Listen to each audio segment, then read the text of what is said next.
Hey, what's up? You're back. I'm back. All right, how was it? It was incredible. Yeah? Yeah. All right.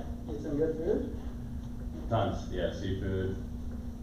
Very nice. Bunch of like corn-based things.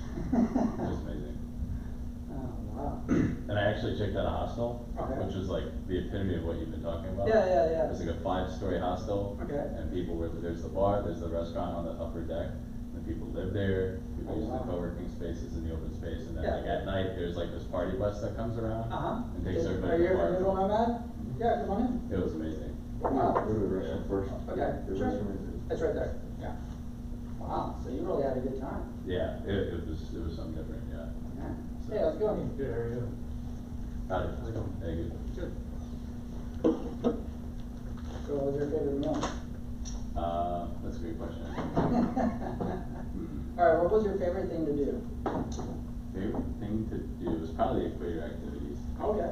Because you could like spin the water this way, Right. and then this way, and then right on the line it just goes straight down, which I've never seen in my life. Wow. It was like, wow, we live in a simulation. With the, you know? It was great.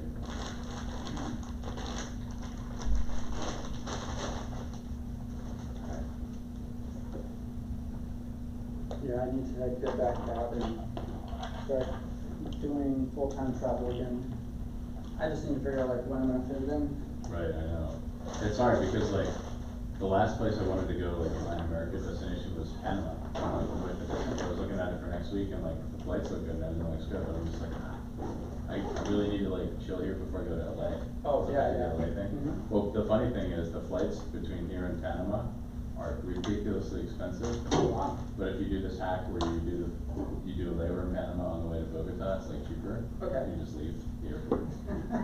But I did the math and I was like, wait a second, even if I do that hack thing, if I'm in LA and go to Panama and back, it's the same price. Oh, yeah. So I'm just gonna wait. I'm like, I need to just chill. Yeah. Is that Monaco or? This, I believe, is, oh, that's Italy. Okay. I forgot where in Italy that is. But yeah, I got bit by the bug, and then I'm just Wow. like, this is amazing. And I practiced working from there, Okay. and it worked. Nice. You found a co-working space or? Well, no, I had my VPN. Oh, okay. Dang. To make sure I could hit the network from there. I know, right?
So I'm just gonna pass around a sign-in sheet, if you can just sign your name.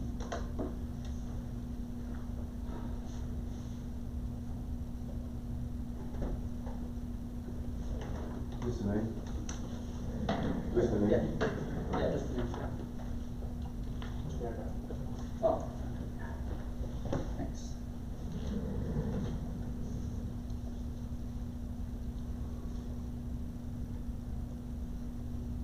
All right, thanks.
this the thing?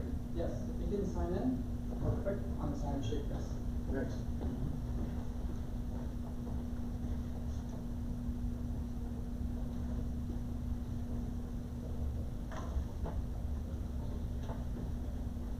How are you? Hot. Yeah, no, no kidding. And it's just May, It's just me. and Like it. we're not near Much worse. July. Yeah. You know?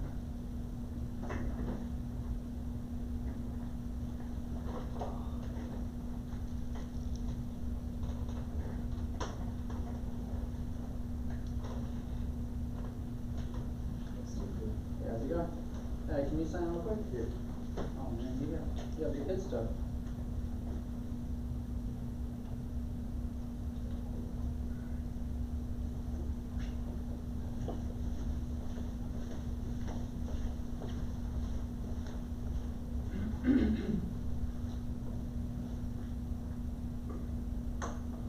Perfect.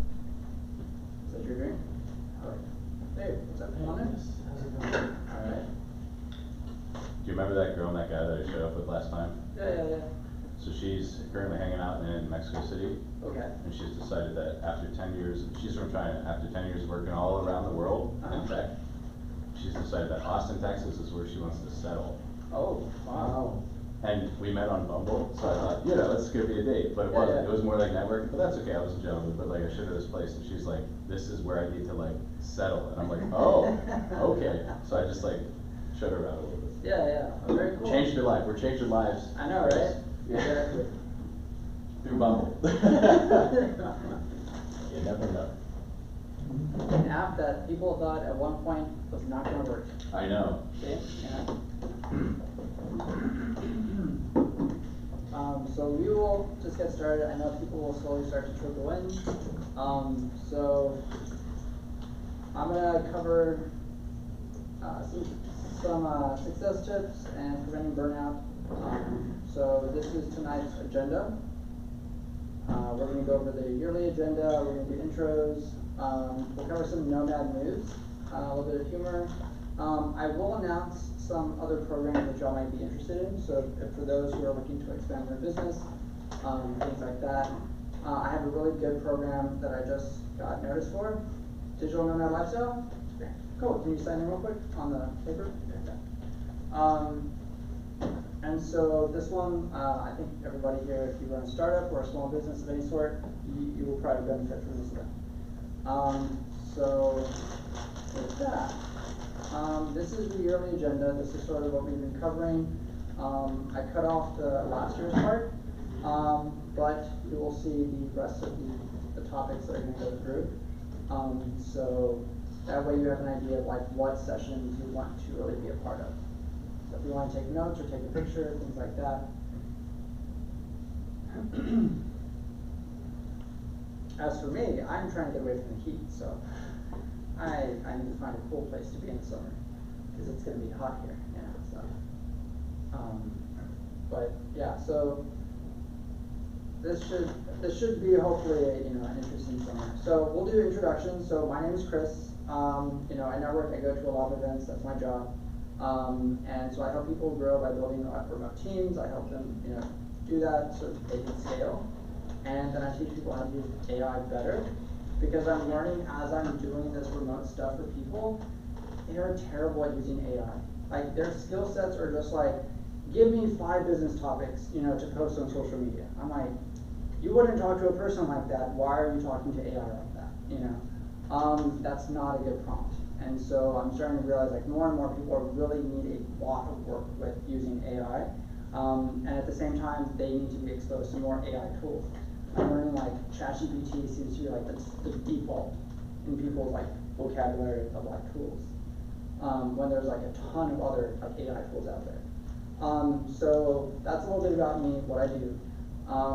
But we will go around to introductions. So on this side right here, you can put your name, where you've been, how long you've been in Austin, what made you interested in the program, and what do you want to learn about the lifestyle. And if you want to throw out a fun fact about you, maybe you are the fastest Rubik's Cube solver in the world, and nobody knows, but yeah, so we'll start with you. Yeah. Hey, I'm Krishna. I'm originally from Minnesota. I've been in Austin for 6 years.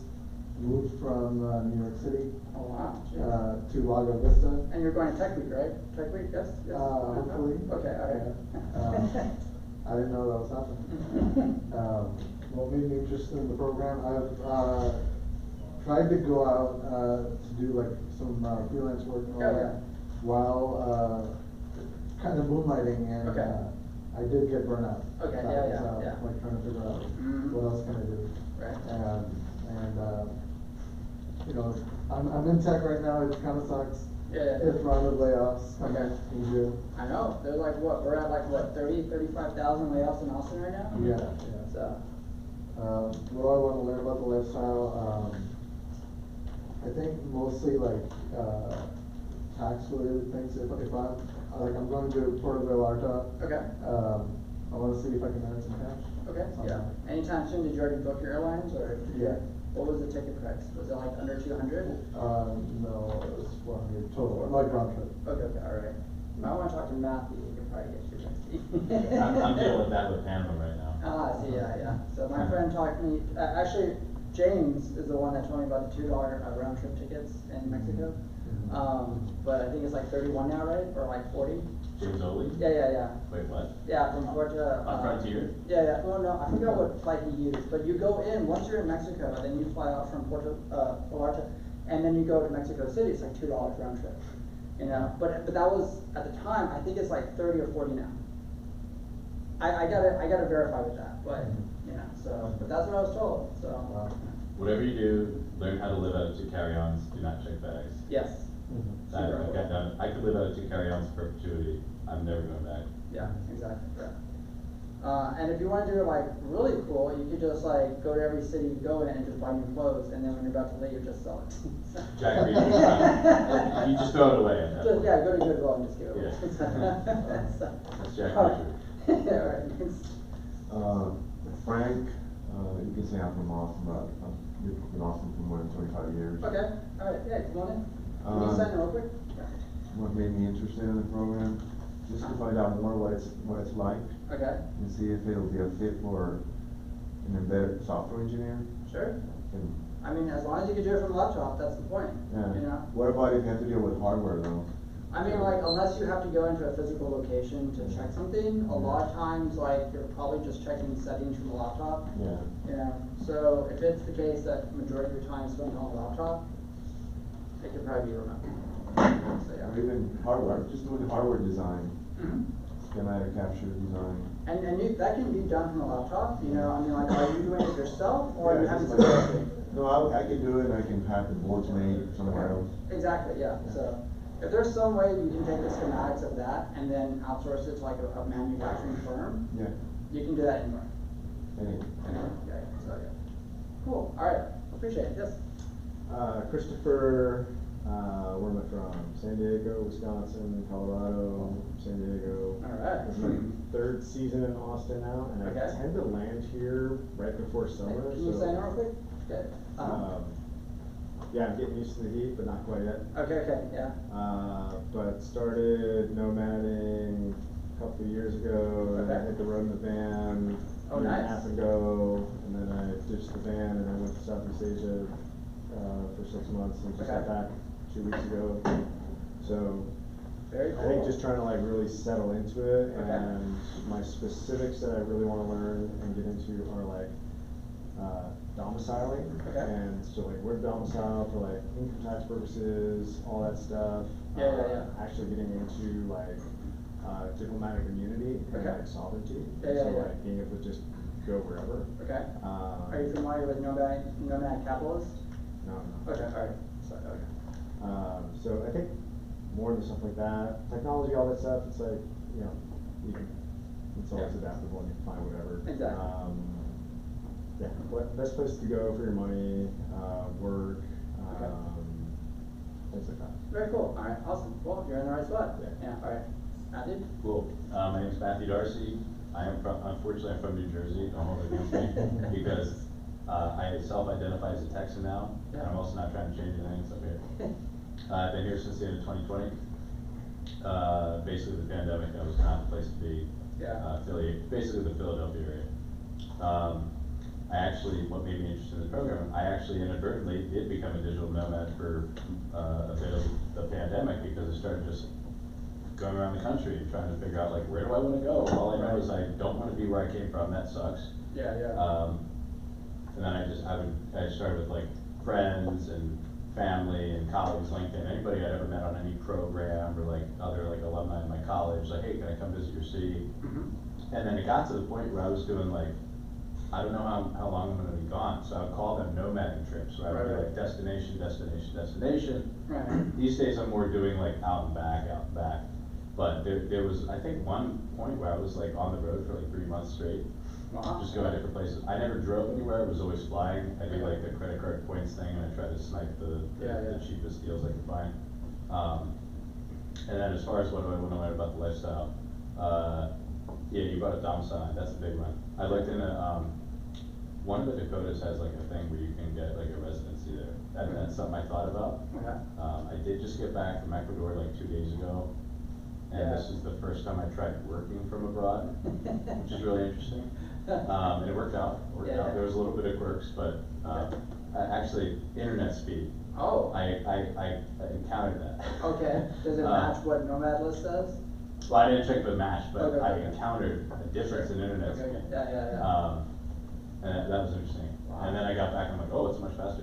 But then it's like, what was it? I was using a VPN. Okay. And then like one app that I had to access wasn't letting me Oh, in. And I was like, geez. what the hell's going on? Yeah. And basically what I determined was, oh, I should use a reverse proxy through my friend's apartment in Brooklyn. So we did that, and it worked. Okay. But stuff like that, you never know how it's gonna go. Wow, okay. Yeah. All right, well, if anybody needs to talk to him about Ecuador.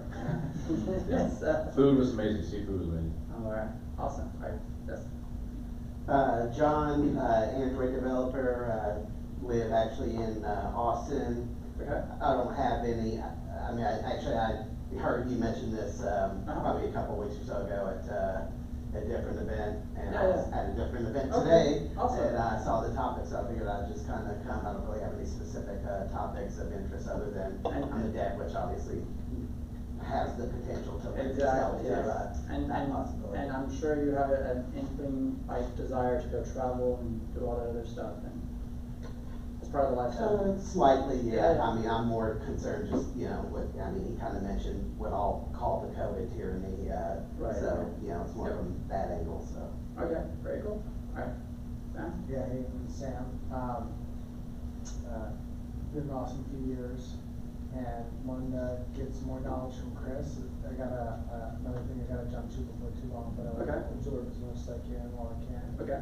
And yeah, interested in, like the hybrid versions of traveling where you can Oh. be based out of here and Right, spend right. some days. Okay. So, yeah, nice traveling. Absolutely, yeah, thank you, yes. Oh, and also Chris, A lot of Chris's. yeah, it's a 3-year deal. From Dallas, been in Austin for about 12 years. I'm interested because I want to travel to places I've never been, Okay, hiking and swimming. okay, I wanna learn everything. I don't know what I don't know. okay, perfect, yeah, absolutely, yes. My name is Marcus. I've just recently lived in Austin for about a year, but Okay. I actually moved to Austin back in 2013 to 2015. And so Okay. I decided I wanted to come back and kind of see how the city had changed Right, since right. I've been gone. Okay. Why am I interested in programs? So I served as a Peace Corps volunteer. I did my master's in London. Yeah. And I've worked remotely from Senegal, from Mexico, from Brazil. Wow, So, and then a variety of cities around the United States, so. Very nice. I've just always been interested in the topic, and Mhm. I've done it for a while, so I'm always interested in learning something new. Absolutely, I'd yeah. say I just started, I'm about a fourth of the way through the Nomad Capitalist book. Oh, good, As you okay. recommended. And do you like it so far? It's really good. Yeah, it's Okay, really good. Okay, yeah. A lot of good resources. Awesome, okay, yes, I will be sure to mention more of that tonight. Yes.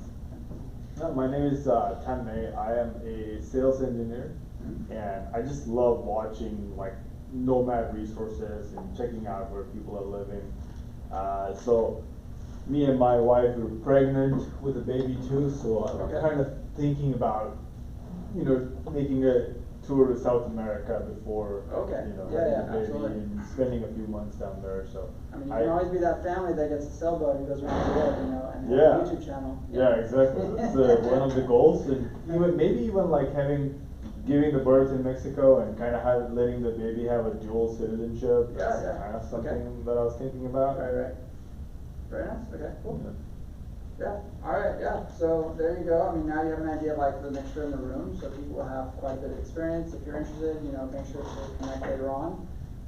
But with that, we're gonna go through, here's some digital nomad needs. I always bring this up because again, this is not something people are looking for. So we're gonna get into a little bit of like what they're covering. So 15 countries offering digital nomad visas for you to work abroad. There was another one that I found was countries wooing corporate digital nomads, hoping that they're gonna get them to stay. So this is something that's really become more popular as you have these corporate employees that are all remote, okay? So they've never actually been to an office. So these countries are trying to get them to come in. Any idea why? Yes, the money, exactly, the money. Because a lot of these are paid American salaries, so they're paid 6 figures, a lot of these guys. And also, for Americans that live abroad, if you live outside of the country for 11 months a year or more, no federal income tax. You probably don't have a state income tax Right, too. exactly. So I did some rough math, and if I move to Sicily right now, you get like an extra 20 grand a year or something like that. Yeah, that's right. In some cases, you can make that last a while. So it's, for some people, it's like, you could just go live for free.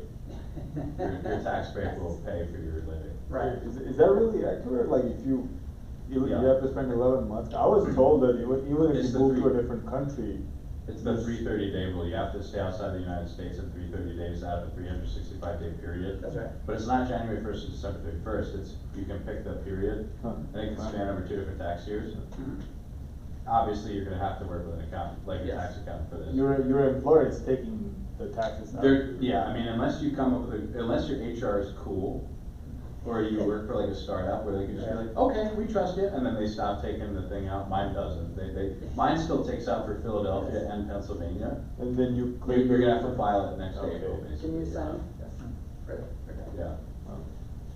Yeah, so that is a thing, and because of that, you have a lot of these countries that are very third world for some compared to us. So that they want that because again, there's opportunities there for their community and their economy to grow if they have this kind of talent in their country. And digital nomad visa searches have spiked 1,135%. So what does that tell you? He's smiling in the back, so he knows. He knows, yeah. So it tells you like people want this remote nomad lifestyle. They're looking for it and they're looking to see who's the easiest to work with. You know, because they're trying to understand like how does the visa system work? Where's the easiest one I can apply to? Of course, a lot of the searches that come up, what is the one? Costa Rica, you know. So it's always the one that pops up first for a lot of people. And you can go down there, and it's literally the case where just like every time you cross the border and come back in, your visa renews. So people are taking advantage of that. So, but yeah, I wanted to kind of go over. Let me see if I can find this one right here. I think it is, yeah, digital nomad visa searches spike 135%. So I'm gonna just show you this right here. So I'll let you read that real quick. And again, it has to do with a lot because more and more countries are coming into digital nomad visas. So obviously Italy, you have South Korea, you have Japan that are just coming on board, South Africa. So more and more are starting to realize like, hey, if I can start just doing this, I can start building out more opportunities around the world. You know, what's stopping you from going to another country and starting a business there? That you have your knowledge, American base. So like, hey, you know what? I know a community that needs what I'm doing. I can easily just go build out there. I have the community support. I have those resources. So why not? You know. So it shows you like people realize like remote work is where things are headed. You know, you have this flip of like companies trying to bring people back, but how do you get somebody to come back when they've already gotten the taste of freedom? You know? So, I almost didn't come back. I know, right? Yeah, so right now, more than 50 countries around the world offer digital nomad visas, and it is growing. It is very much growing. Unfortunately, Singapore is not on the list anytime soon, so don't think you can at Singapore. They're trying to get there. But yeah, so I just wanted to kind of share this stuff right there because, you know, this is what's going on. And I believe, yes, this is the other one, 15 countries offering for you to work abroad. Portugal, anything with Spain and Portugal, they were basically the first movers for digital nomad visas. So you have to realize, like, this is still very new stuff. This, I mean, if I was to take the last 2 years, pretty much, you know. So income requirements, this is what you're looking at. I think Spain is like 3,600 a month. Yeah, okay, they didn't list it, but I think it's like 3,600 a month is what your income requirements are. Your length of your digital nomad visa is 1 year. So if you go back to Portugal, 1 year, yeah. And then Croatia, up to, 6 months to a year, yeah, so about there. But it is growing. So obviously a lot of EU countries, there's all kinds of opportunities. As I talked about before in Italy, there's actually a program where you can go teach on an island and they will provide housing, all that stuff for you, and you get to share their knowledge with the community, but you're on a little island. Any catch to that? It's probably gonna kill you, but yes. There's no internet. There's no internet. But wait, Starlink. Oh, that's right, yes, 14 megabytes of, you know. Yeah. So you can go there, they will pay you for that time, so it is something different. And again, I show this because, again, not many people realize there's so much to the digital nomad lifestyle. And there's another program called Nomads Getting Back. So if you're not sure where you want to go, why not go somewhere that actually invites you to come teach? Okay, they'll provide housing, they'll provide all that stuff, and you just list like what your skills are, like what are you good at teaching, what are you an expert in, and the countries themselves, the communities reach out to you and say, hey, we have 40 people, can you come teach that? You know, so right away you have a community built out for you. So that's an easy in, and that easily builds out your network, that builds out your community. Like you have things to actually do. It's like, don't go play tourist, go provide something, you know. So let's look at Norway right here. So income requirements, you know, $35,000 per year. You get 2 years. So that's a long stay for your digital nomad visa. You want to do that. Iceland, you get 180 days. So, but 6,000 per month, you know. So I'm sure you could probably extend it if you're part of a program or a company there or something like that.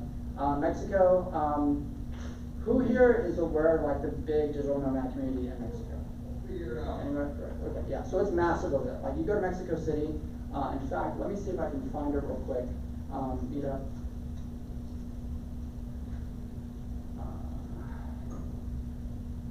Okay. Yeah. I believe this is the one. And there it is, yeah, so 1,100. So right here, you can contact them through Meetup. And if you want to be a part of their community, even if you want to do Zoom sessions with them, they're always looking for speakers, they're always looking for people to connect. And if you are going to be traveling to Mexico City anytime soon, this is a great place to connect with them. So they have a lot of meetings. So this is a way to really like, hey, what are people working on? What are y'all doing? What are you looking for? And from the people that I've talked to in this group, a lot of them are looking for Americans to work for. That's your in right there. You know, so you might find a whole bunch of people that are just like, yes, we're looking for that in. We want to find an American entrepreneur or a small business or mid-sized business that we can do remote work for. So, yeah.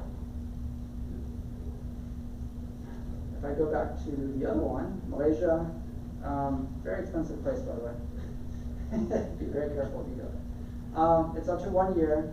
And so other requirements, you probably need to have an active contract, active employment contract, or a job in IT, you know, contact development or creative contact. Just, yeah, they were on the list for like one of the most expensive cities, you know, in the world. So just be aware of that part. Estonia, their requirements, wow, there you go. 1 year, you only need, what, $70 a month. That's it. Who wants to go?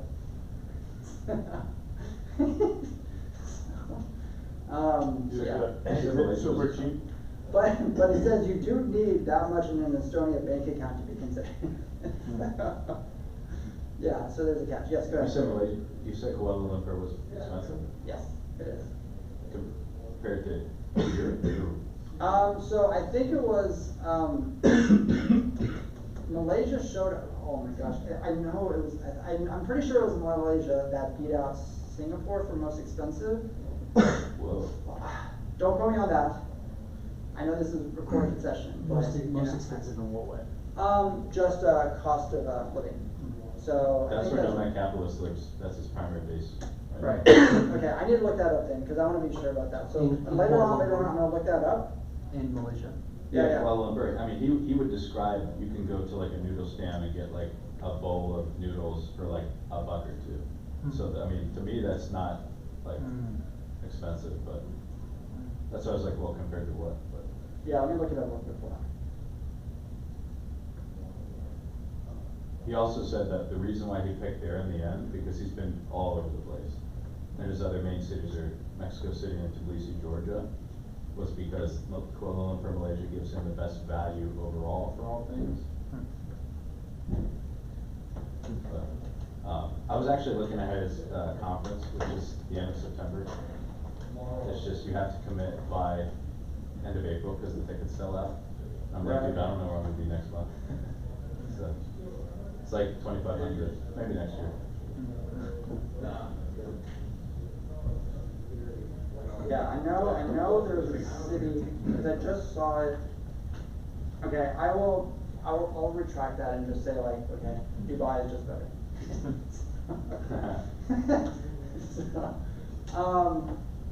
Yeah, going back to, are you all here for a digital nomad? We are, we Okay. can find you all, sorry. Oh, no, absolutely, yeah, can you all sign on that form real quick? Sure. And then y'all can have a seat. Wonderful. Yeah, come on in.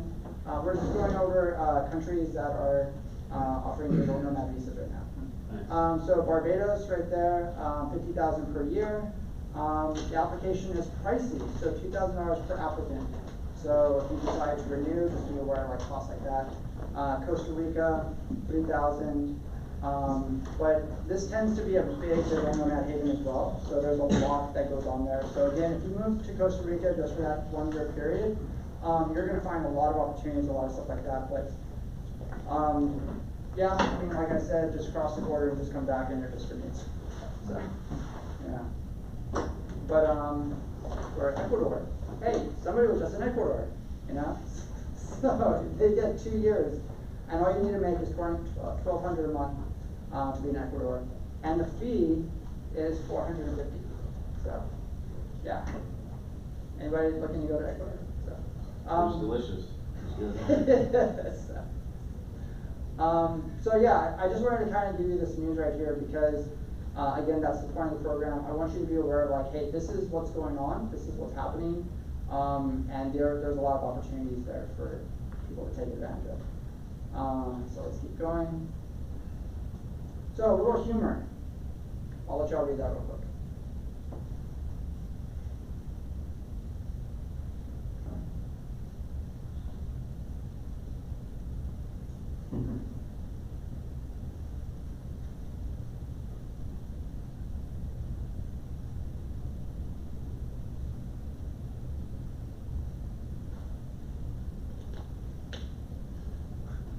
Love it. So most people are in the first part, and then when you get to the actual lifestyle, yeah, it's hectic.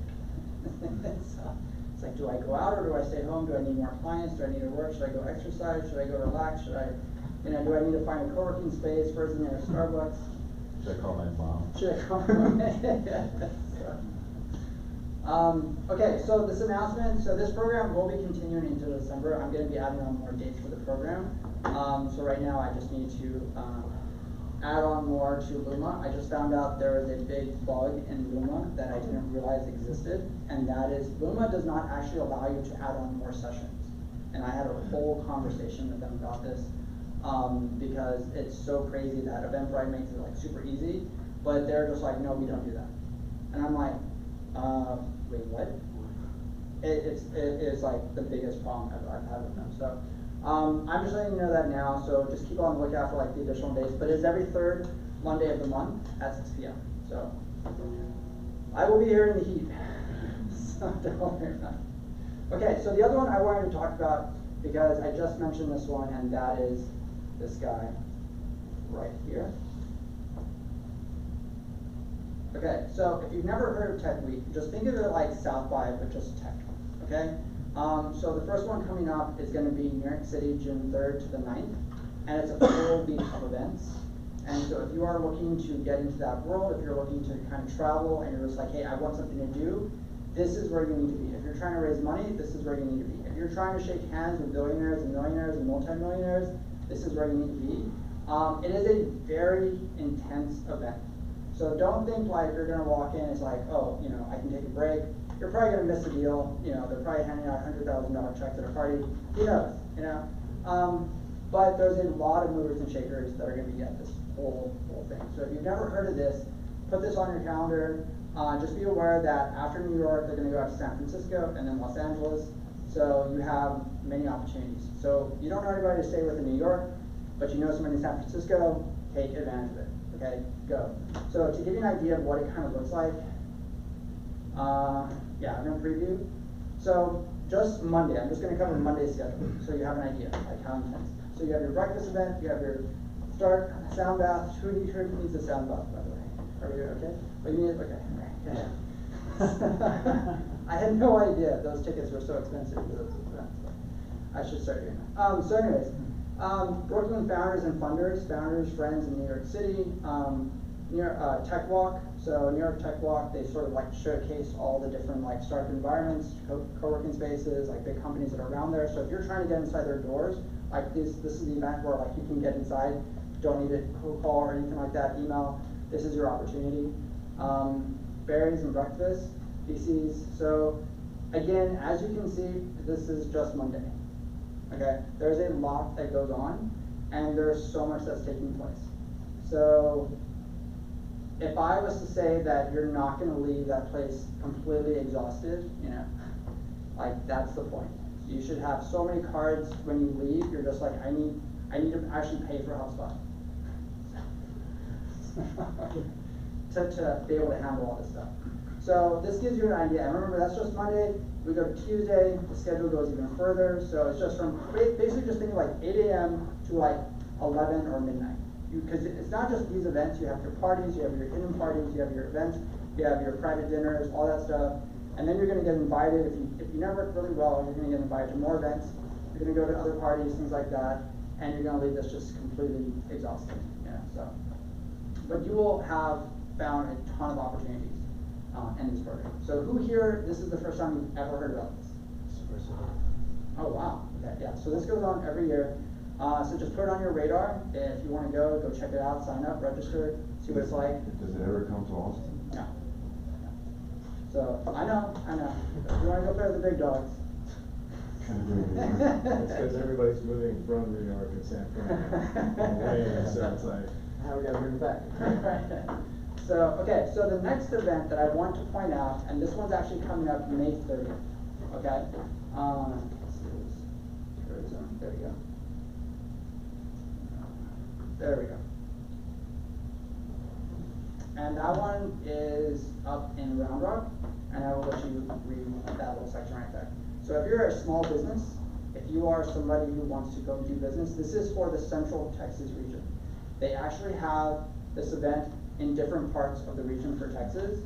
So if you want to find your business connections in Central Texas, this is where to be, okay? how many people usually attend? It's probably gonna be at least between 1,000 to 3,000. So it's a big thing because it's put on by the state. So you have a lot of small businesses that are gonna be there. So who else is also gonna be there? You have mid-sized and large companies that are also gonna be there because one, they're trying to do business with the state as well, and you have them who are also trying to do business with small businesses. The small businesses also wanna do business with larger businesses. So it's a big, you know, ecosystem there. And it's all sectors, industry, everything? And so I believe,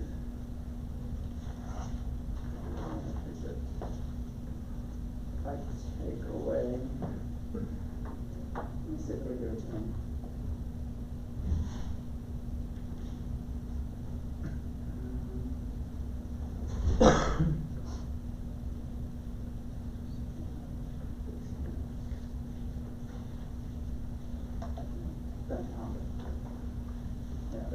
Alright, so it shows like all the different other ones that are gonna be happening. So you have May 30th, if you're looking to get into different regions of Texas, you can go and see like the different parts. So if you're trying to be more like East Texas and you wanna do business there, they have one just for that region. So, just be aware, like you can take advantage of these areas if you have a specific industry that you're trying to target or you're trying to work with, so. Where you go? It's 20 bucks. Where go? But yeah, so I will probably be there, and it's at Kalahari Resorts, so why not? Water park, you know, so, yeah. So we will continue on right there, so we are gonna cover a little. Chris, quickly, are you saying, is that a way of finding a gig, a job? Or just a small business if you wanna start your own business? So if you're trying to start your own business, this is a great place to understand how to do business with other small businesses and the state or the government. You know, so you have local government, you have state government, and federal government that's gonna be there. If you're not sure like what all that means, then you probably need your DUNS bar number in order to do contracting with other businesses or the state. If you're trying to do business with other businesses, this would be the perfect place to go. I know the most popular industry right now is like we do custom SaaS or custom software. A lot of people go to this so they can help build out other projects. You're gonna meet a lot of people who are just entrepreneurs and they're going to this to see what people are doing or how does it operate, how does it work, so that way they're ready for the next time. Sometimes they'll go to this and they're like, okay, I understand what I'm supposed to do, so they'll go to the next one and then they will do that there, you know. So if you're trying to get a sense of just like who's in the room, what's going on, what are they looking for, that prepares you for all the other region events as well, you know. So, but again, it's a great way to find the businesses in different regions, because it's just more business, you know, so. Yeah, did that answer your question? Yeah. Perfect, all right. So, tonight's topic is gonna be covering, basically the idea is like, you know, success tips. So we covered that. So as a nomad, yes, you do get burnt out. It is very difficult.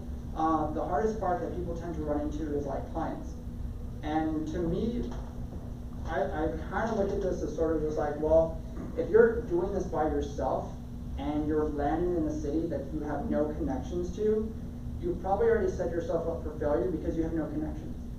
So if you have remote people who live in that area and you say, hey, before I get here, go find me this, this, and this.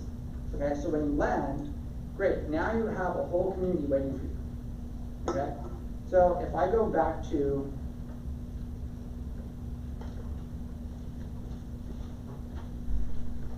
Nomad list, and I want to understand different areas.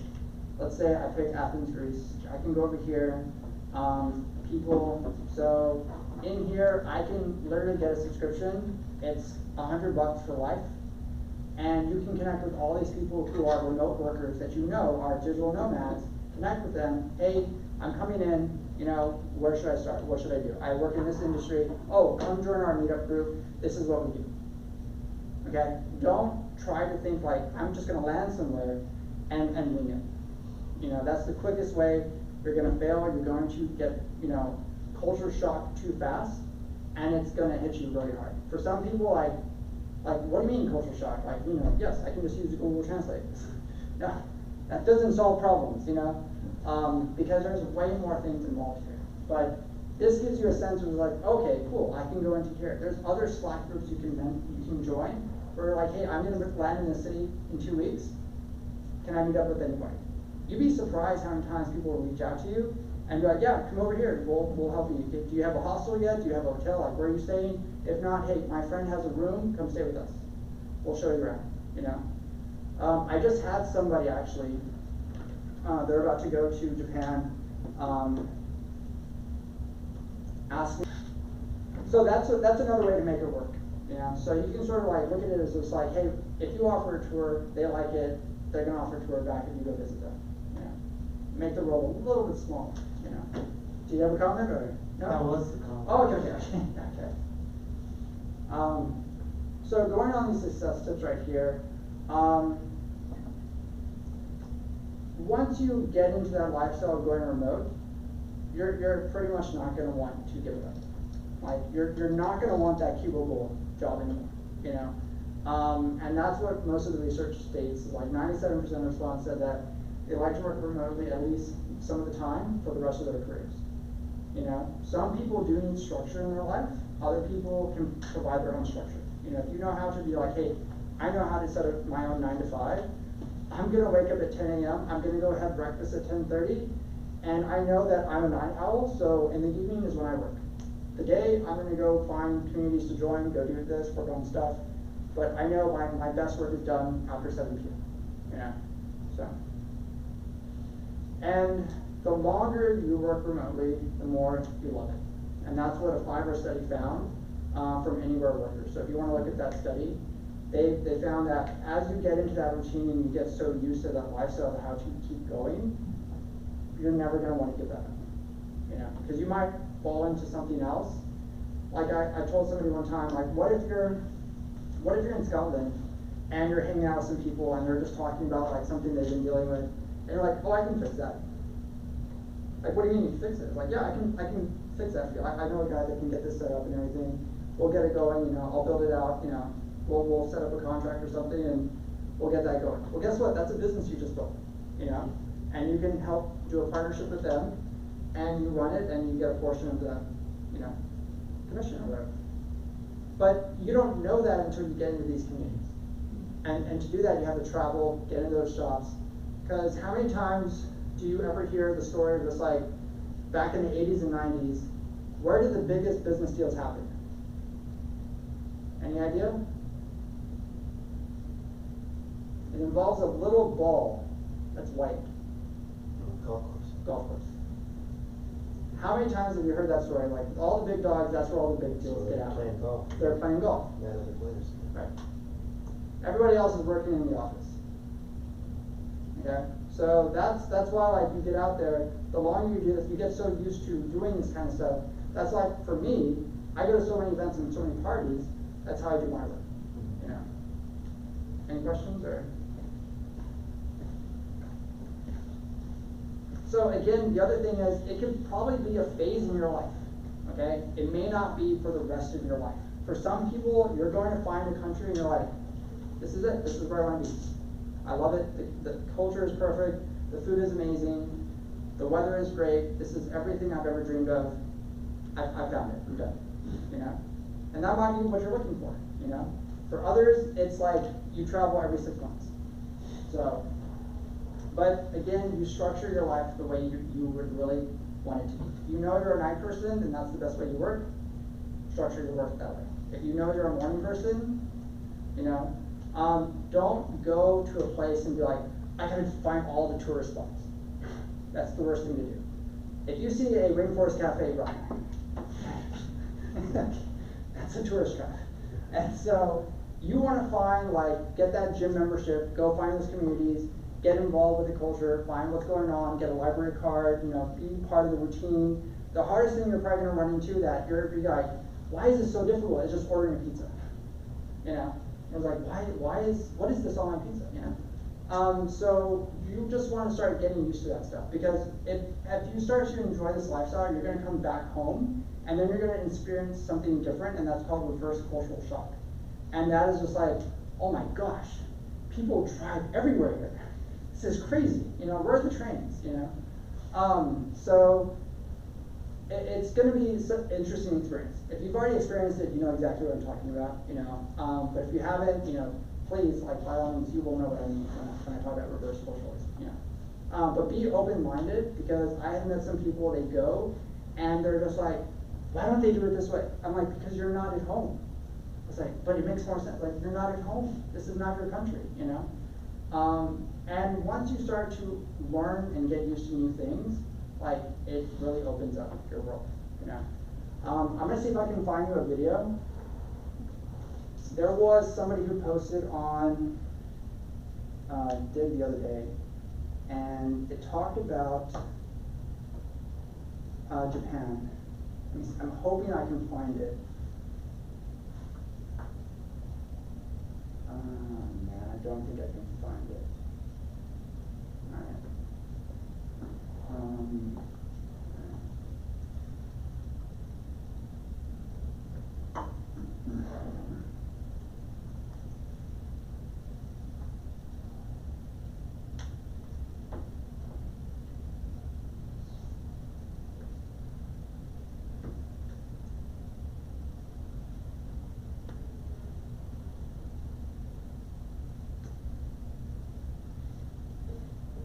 down, it's not there, okay. Well, anyways, basically this person had posted a video of why is the US not like Japan? And so it showed all this like trains, it showed all this infrastructure, it showed like clean environments, all these things are like, you know, why can't I have this back home? I was like, well, this is a cultural thing. Like, this is all about culture. It's like, you're not gonna have that same thing back home, so don't try to think you're trying to bring that here, and don't think like your culture you can bring over to this country. But it just showed a place where like everything looks so futuristic. So if you've ever been to China, Japan, South Korea, like it just looks like the future. Like you get on a train and it actually leaves at the time it says it's supposed to leave, you know? And if you're not on that train, it's gone. They don't care, you know? And then you have all these other opportunities for you that you're just like, wow, I put my luggage here and it just takes it and I'm not gonna lose it, you know? I wish I could have found that video, but it's just one of those things where like people as Americans are going to other countries, are posting these TikToks, and it looks silly to the people there. They're just like, what do you mean you don't have a flying train? Like that's just a hanging train, you know? So yeah. But one of the things you should really do when you travel is just develop your routine. Like that's the most important thing. If you don't even have a routine right now, find that routine so you get used to it, so you know when you go different places, you have a structure. Like for some people it's like you wake up, you go to the gym. After that, you have your breakfast. You go take a walk somewhere. You know you won't start work until 2 o'clock. That's your routine, you know. And have a reliable source of income. That's right there is what kills a lot of people. Is just like they go, they travel, and they forget like, oh, I need clients or I need work, and they have to remember like how to build that constantly. So that's why that joke was just like, do I go to work? Do I get clients? Do I go to this? What do I do? Because when you're not in that lifestyle, you have a job that tells you what to do already. You know, so. But at the same time, travel at a pace that's comfortable for you. I've met people who, they travel, and in the case of like a jet setter lifestyle, they're in a new place like every 3 weeks, you know, yes. Are you gonna talk about how to get clients? Yes, I mean like, I actually have a whole session on that, so. Not today then? I mean, I can cover a little bit of it, but, so right there, August would be like finding clients for your business. Oh. But what I've covered before was, if you have remote workers, then they can go and find that work for you. So that way you're not spending all your time trying to piece together work. So if you know you're a software engineer, and you know the type of work you're looking for, you can hire somebody and be like, hey, find every job in the world that is this type of job. And then go apply for me and let me know who says yes. Wouldn't that be a lot easier than you doing that? So then if you did it that way, then does it really matter where the job is? No. Because you know, like if they say yes, more than likely it's just gonna be remote. So you're gonna get a job, it might be a contract job, or it might be a 6-month period or 1-year period. You do the job, guess what? You have an income. So then that same person goes out and finds another job of the same category. And then they just keep doing that over and over and over. So they're just bringing you work constantly. These are more workers are, you're part of your network? Yeah, you would hire them to do that work. You hire them. Right, and that's what I do. Like I build out remote teams for people. So like, it doesn't matter like how niche it can get. I've had all kinds of requests, and sometimes I have to tell people like what's available out there. For example, like, do you plan to write a book? Not yet, not really, not. Why don't you just hire somebody to write a book for you? I mean, isn't that how the big guys do it? I mean, am I wrong? You know, like you don't need to actually write a book. Like you can just hire somebody to go write the book for you, and then they know they're not going to get any credit because their job is just to write the book. Your name is going to go on the book. It's going to get published, and now you're a what? Author. You know, and now you do it over and over, and you just repeat the process. So now you have them go out and promote the book. It's like, oh yeah, did you read my book? It's on Amazon. It's the #1 bestseller. I don't know how I got it. It's funny the way it sounds, but this is actually what I do. You know, so you have people who do that. The example I always give is Tom Clancy. Everybody here knows Tom Clancy, right? I'm sure you've seen his movies and his TV shows, right? Has he written a book in the past 10, 20 years? No. He has a team of ghostwriters to do that for him. All he does is review the plot lines. I said, yeah, that's good, that's something I would write. And I know it sounds funny, you know, but the thing is, that's how people who are up in society do everything. They have a team that they delegate to, and then they get all that stuff done, you know. So, for example, you can be like, hey, find me every event that I need to be at that is industry specific.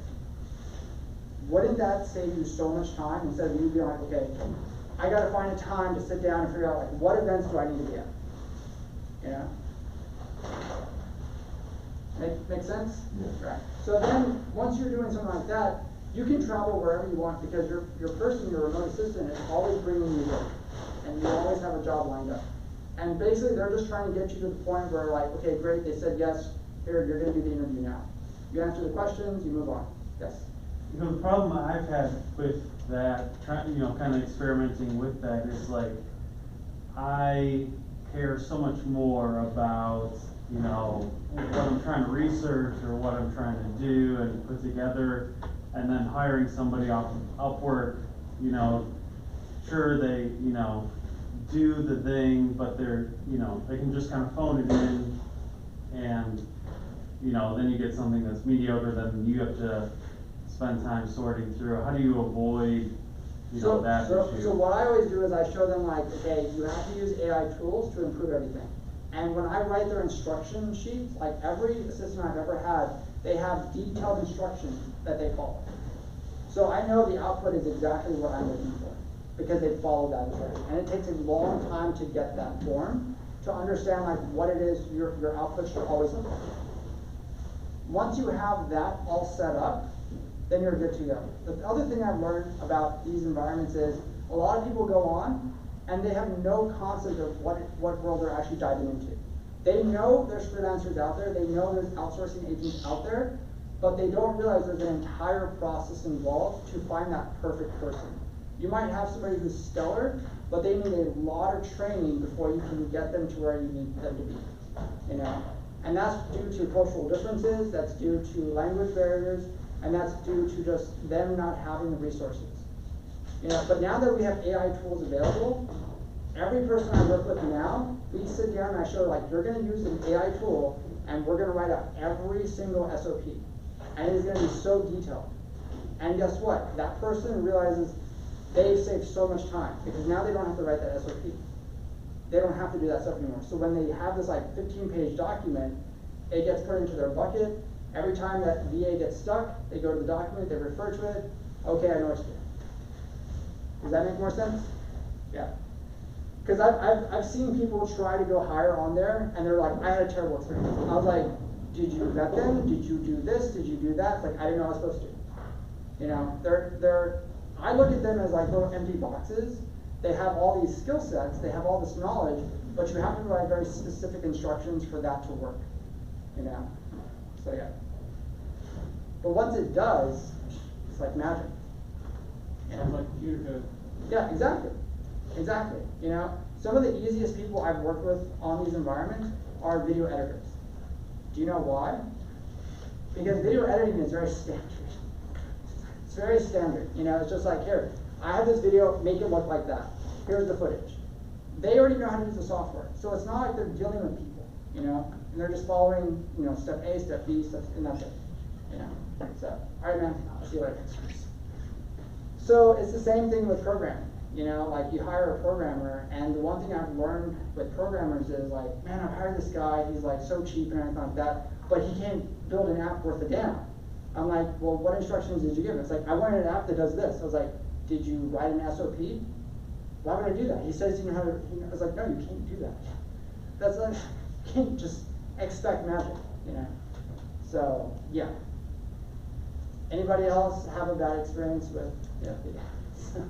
Yes, go ahead. Well, you know, for my burnout, like I think it came down to like the time I was like spending on the project versus like the pay that I was getting, and then my statement of work, like it was my first time doing it, so I was like, hey, grace period is 30 days. Right. For paying me, and then like I like completed some work, and I was like a month later, I was like, okay, you know, like, where's my money? Right, yeah. And so like I had to like go chase that down, and they're like, oh, well, like your statement of work was like, we, you know, we have a grace period. Yeah. Okay. Jeez, wow, yeah. Yeah. I will tell you, if you are really interested in this role, you can find some amazing people on Facebook, but I'm gonna pause right there. You have to do a lot of research before you can find those people on Facebook, because there are so many scams right now. And scams, the world of scams is just gonna get worse from now on. But if you can find them, they really are amazing because one, they're not tethered to a system, so they're not tethered to a payment structure or anything like that. Whatever it is y'all work out together, that's between you and that person. But if you can find them and they're not con artists, they're not trying to scam you, it can change your life tremendously. If you understand how to really communicate with them, and like I said, use AI tools to do all that stuff. Again, documentation through using like Pi, Perplexity, Claude 3 will save you so much time. So you can find a really good VA for like $4 an hour and literally say like, here, I'm going to write out every single thing you need to do, and I'm going to have it like 15 pages of instructions. So there's no confusion as to what you need to do. You're going to realize doing all that will save you so much time in the future. Because that's what people pay you for now. I've learned, like I said, people are really bad at using AI, and it's really crazy. So like people have this idea just like, you know, here, write me a code for a, you know, website. You would not talk to a person like that, so why would you talk to an AI like that? You know you're gonna get garbage, you know, and that prompt is terrible to begin with, you know. So who here knows what a good prompt should look like? Any ideas? An essay. How long is the essay? 1 paragraph. Is that good enough? I'm with the general consensus here. Is that good enough? Doesn't it depend on the complexity of what you're trying to resolve and how many steps you want in it? Is it 1,024 tokens? I think you want the industry, the customer, the project, Oh, cool. what you're trying to achieve, what kind of role you want the AI to have. So many things there. Okay, so I'm going to show you an example of what a good prompt should look like. And if you have never come close to a prompt like this, you need to realize you're not good with AI. So I'm just going to say, I just want to create a technical specification document. Okay? Oh, that's right. Okay, hold on. Yes. Let me do that real quick.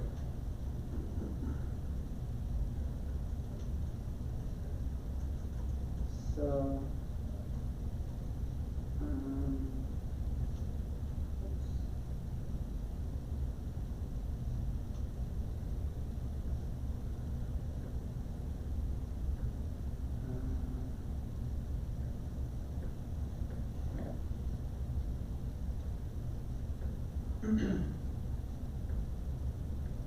so we're going to go back, engineering, software engineering, okay, technical.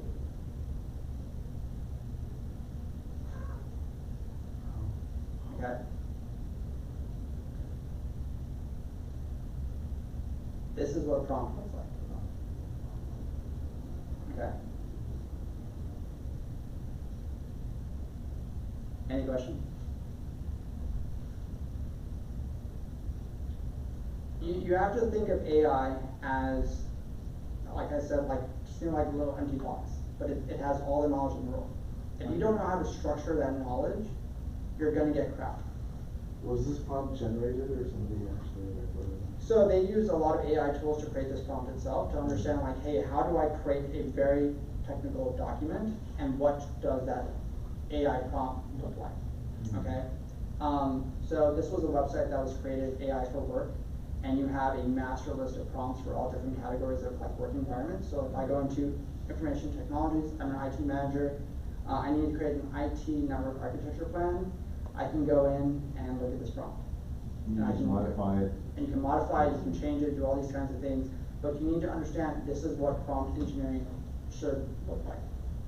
If you are writing a 1-2 sentence prompt, you don't know how to use AI. That's the thing. This is how your prompt systems should start to look. Once you get used to this kind of stuff, then you realize, wow, like AI is absolutely a game changer. You know, this is why companies are laying off so many people, because AI can do so much. You know. So if I go back here, if I work in real estate, I'm a leasing agent, I can go in here, I need to create a property listing document, boom, done. You know, I fill in the details, I edit it, it's gonna give me exactly what I'm looking for. How do you learn to modify the prompt? Is it easy or? It is not easy. So you have to go through line by line to understand like what it is you're really telling the AI. Once you start to understand the engineering aspect to these prompt systems, you're gonna get better and better, and you're gonna look at this and you'll be like, okay, I can add this, I can add this. You're gonna go back to another AI tool, and you're going to paste this, and you're like, how do I make this better? The AI will give it back, and you'll paste it here, and you'll refine it even more. And it'll keep growing and growing and growing. There was a guy that came here one time. He was in the marketing AI program, and he shows you how to write a book in 1 hour. And his prompting system takes about 30 minutes. Because he's basically what he calls training the brain, and you're building and building and building and building, and you're just building prompt after prompt after prompt, and it's growing on top of each other. So when you're ready to write the book, all this has been trained on the AI already. So when you start writing the book, it's like having every major writer that's ever lived in the entire world right there at your hand to write the book for you. So your book is written in 1 hour. What was the resource that? Was there anything that you posted? Yeah, that was in the, actually it's online, so if you go to the, I will actually take you straight to the thing. Thank you.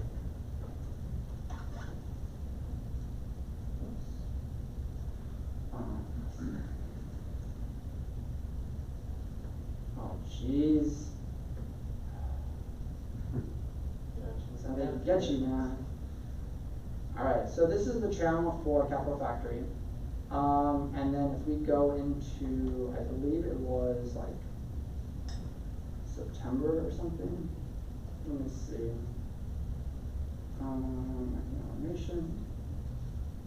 Where is it? Trying to find it. This guy right here. This is the video. Marketing automation? Yeah, marketing automation 7 months ago. You watch that video, he will show you how to write a book in 1 hour. And he shows you the entire prompting system he uses. In fact, he charges, I think it was like $25,000 if you want to buy his prompting system. The reason why is because if you actually want to get a book published, your cost is actually between like $45,000 and $65,000 the old way, with a fashion, literary agent, all those kind of like old school writing methods. That's how much it's going to cost you. His system gets everything done right away. Your book is published on Amazon, Walmart, like Barnes & Nobles, all these sites, and you're done. What's the name of his channel? So this one right here, the name of the program is actually called Marketing Automation and AI, and they meet every first Wednesday of the month. So that was one of the speakers that I met. His name is Zachary. That's in Austin? That's in Austin here. Okay. Yeah. So they meet, I believe, on the first floor. So I went to that event, and one lucky person got to have their book written for them right there for free. So he went in and he talked about like, hey, I want to write a book that helps teach people how to prepare for when your parents get old and what you need to be aware about, like estate planning, things like that, legal documents. So he got his whole book written right there for free. Did he make any money from it? No. I mean, like the idea is like one to showcase like what it takes to build these Okay. prompt systems and what's involved. You probably need credibility as well. Do you? Don't you? I don't know. I mean, like a lot of people have really gone in and Like, could I write about estate planning? You can write about all that kind of stuff and then just run Google Ads, right? If you have a really nice website, and how many times have you seen a book with a website and it's like, go buy it on Amazon, go buy it here, and then you just click it and it goes to Amazon and you have all these reviews. So again, there are people out there who you can hire that are called book promoters, and then they go promote your book for you, do all that stuff. So this is what I've learned. Sorry to cut you off, but Yeah, go ahead. is there a way that you could share that link or click on it? So I tried to search for it right now. Which one? AI for work? No, the other one, that fellow that you mentioned before. Oh yeah, here. Yeah, is there an easy way to get that? I mean, if you want to search that title on YouTube. So, one second. Yeah, go ahead. Thank you. So to give you clarification, this event happened 7 months ago. Any idea what that means in the AI world? Everybody's got it now. It's old already. The prompting system has probably already changed.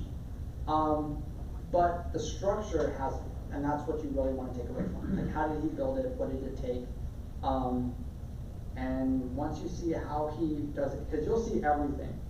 You'll see like how much is involved. But again, we've gotten to a point now where we have websites that have prompting systems there.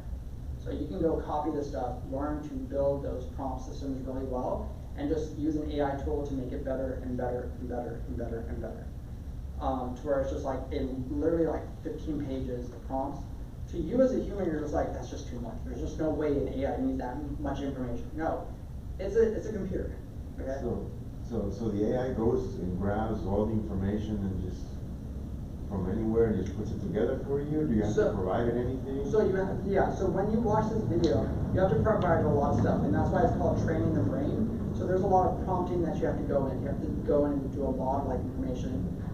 Once the AI is trained and ready to go, when you start writing your book, it will start to basically write your entire book for you right there. But you're guiding it, you're guiding the whole way.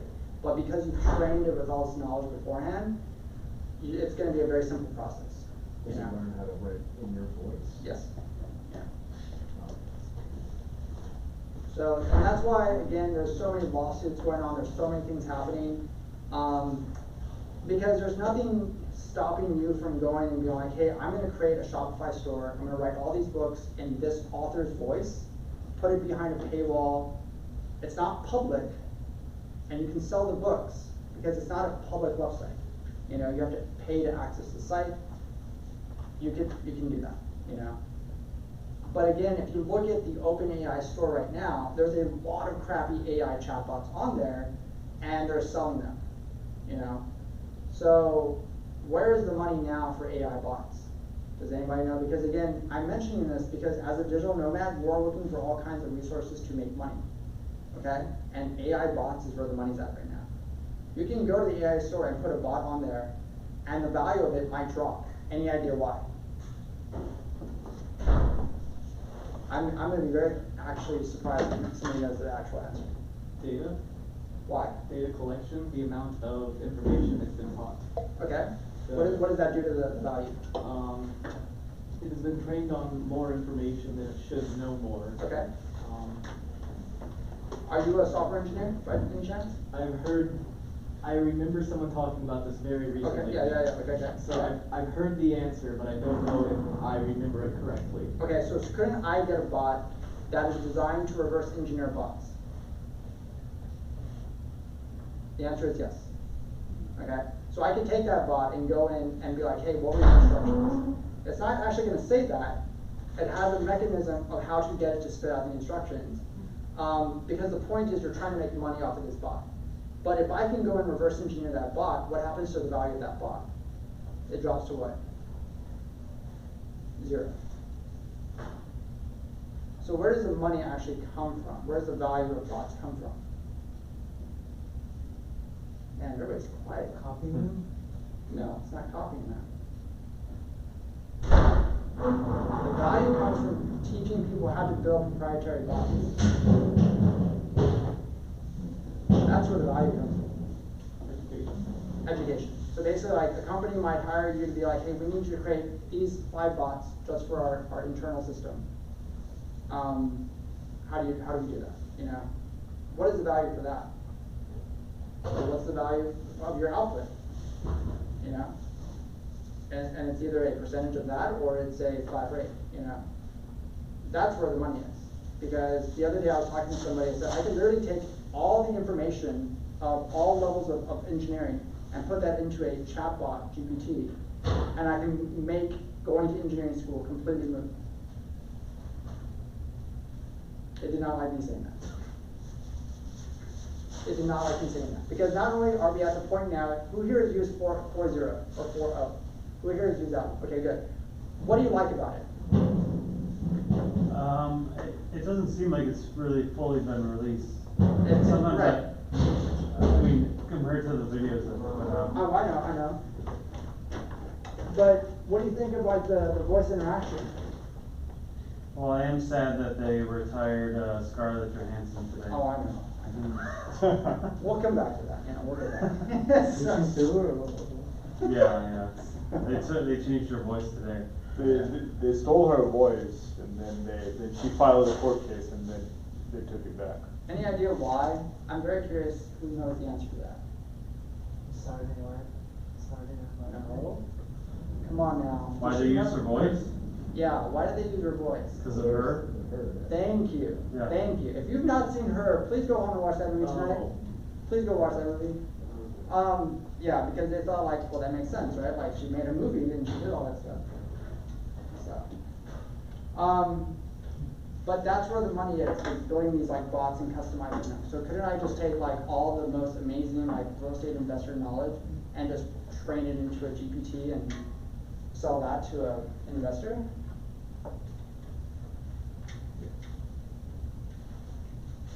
I mean, it assumes that there's no inefficiency or everything's like stays the same, right? Okay, so Just couldn't I tell the bot to, hey, every day go do this and update your LMM,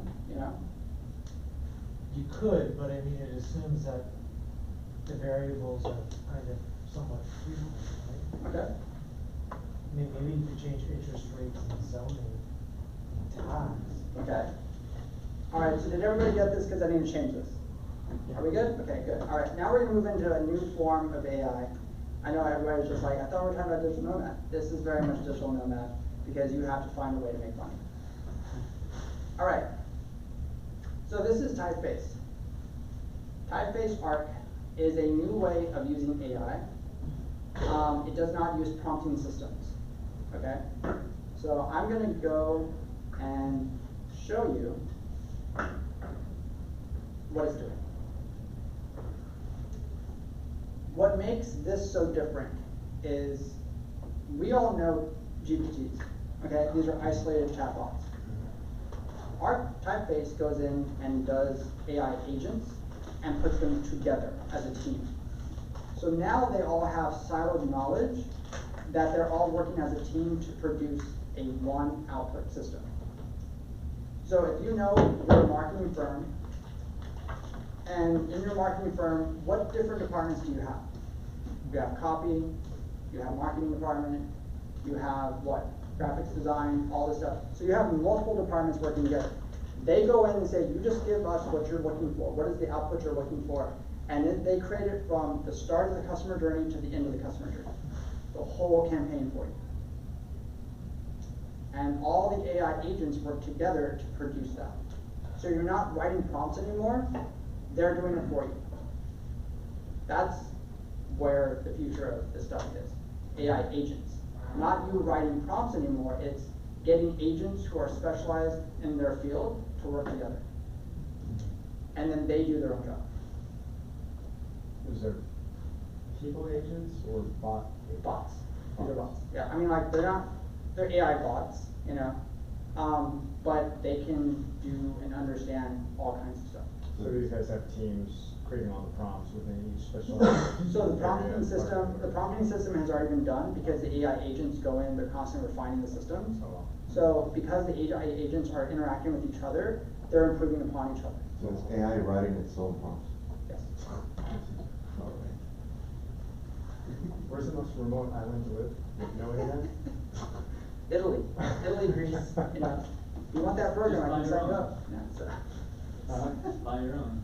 Yeah, do this for a year. And I mean, I can tell you right now, I've seen places where people are like, I will train and show you how to build your own internal proprietary AI thing for 100,000, I've seen others that are just like, I'll do it for 50K, because of how complex it is. Like, you're literally giving them a tool that like just eliminates what their company, and that's their bread and butter. So now you have a sense of just like why there's layoffs all the time, because here we have a new system in place. If you can go in and learn how to use AI agents for your solo business, doesn't that make you an entire like corporation? Like, couldn't you act like a 100-person business now? So And if you're really good at it, then your website can just be like, hey, what are you trying to achieve? And then it gives a preview like, hey, we can do that right here. And it's just you. I will go with you first, yes. What have you seen from Typeface? So Have you Typeface, used it and- I have not used it. I've seen all the demos, I've seen all the previews because they are pretty much brand new. Like they just showed up, VentureBeat did an entire article on them. They're showcasing this because they're realizing like because of how fast we're moving with AI, AI agents is the thing now. So who knows what's going to be the next phase after AI agents. So it may be the case that, I don't know, Apple might have been right and we're all going to be using Apple Vision. You know, yeah, anyways. But I will tell you AI agents is where things are happening. As Sam Altman said in one of his interviews, AI agents is what you're going to be using because they're all specialized knowledge. And if you can learn how to get them to talk to each other, that's the money right there. That's where the money is. So let's say you have a real estate agent who has all the knowledge of this. You have someone who's great at financing. You pair them together as this. Now guess what you can do with that? Hey, I see a house for $300,000. Show me how to do a deal for $3,000 down payment. There's the answer. And give me the contract. So what's stopping you from doing that? This class.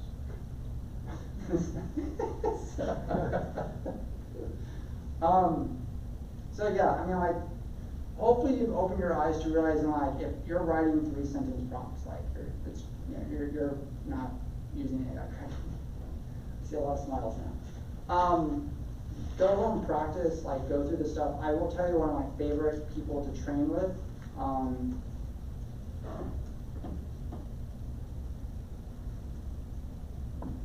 Is this guy right here. What's crazy about his stuff is that he has such low numbers, but he's been growing rapidly. So he's the one right here that I follow, and it's pretty crazy like how good he keeps you up to date on this stuff. Like he shows you like step by step like what you need to know and what's coming out. If you just literally watch this, like you will be so far ahead of so many people. And you could take this and go be a digital nomad and go to third world countries and they're going to think you're from the future. Okay, it's like that man made a PowerPoint and all he did was type a sentence. God, this is crazy. So, this is wild, you know? And oh my gosh, there was one that he showed where he's just like, you'll never have to deal with video editing ever again. Let me show you how. And then he goes and shows you this tool. And he's like, hey, I want this video style for these video clips, and you just take the video link, put it into the program, and then you give it the clips, there's your output. You just literally eliminated a video editor.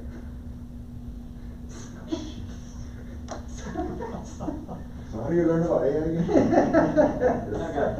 That YouTube channel. And so he's the one that I watch, and then this is the other guy that I watch, Liam Oakley. So what's funny about these two guys is they both live in Dubai. They're very rich, and their numbers are still low in the YouTube world. But he runs what he calls the very first AI automation agency. But his community is so crazy. If you join his community, you will see all these people creating all these amazing AI tools. There was a company that he showcased called Synthflow that does all your outreach. They do all your cold calling for you. And it sounds like a real person. And I looked at their website. My jaw dropped at the pricing structure. But don't worry, it'll change. But the point is, we have AIs that sound like real people, and you can talk to them and have a conversation with them.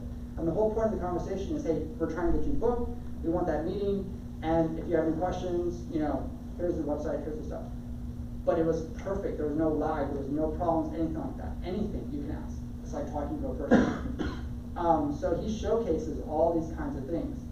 And like how to use Zapier better, how to use Make better, all these different tools, like how to do this better, build your own actions, how to use booking calls with AI. Like he showcases all this stuff. So you as a digital nomad can go in and build like 3 different firms and automate all that stuff and use AI tools to do that, and then bring in a ton of clients real fast, you know? So if you want to see synth flow,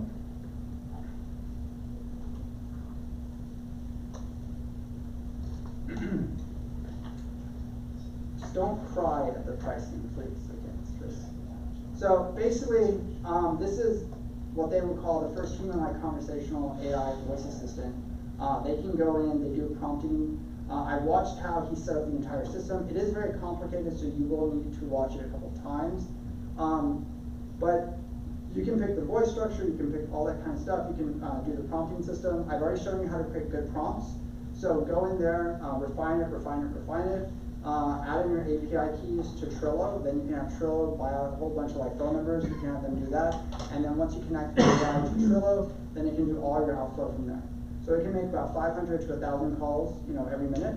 And you know, you're good to that. Yeah. And you have it, you put in your own phone number and have it, a I would not demo do call? that. I would not do that. To have it call you for a demo? I mean, you can, but I would not recommend that. Yeah, so. So how much does it cost? All right, let's get to the numbers. Ready? No crying. All right. So, flexible pricing. There we go. Wait, what? $30 an hour, that's it? Pretty sure. Read it very carefully.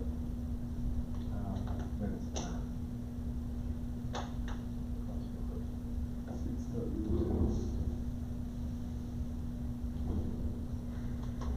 All right, who is confused?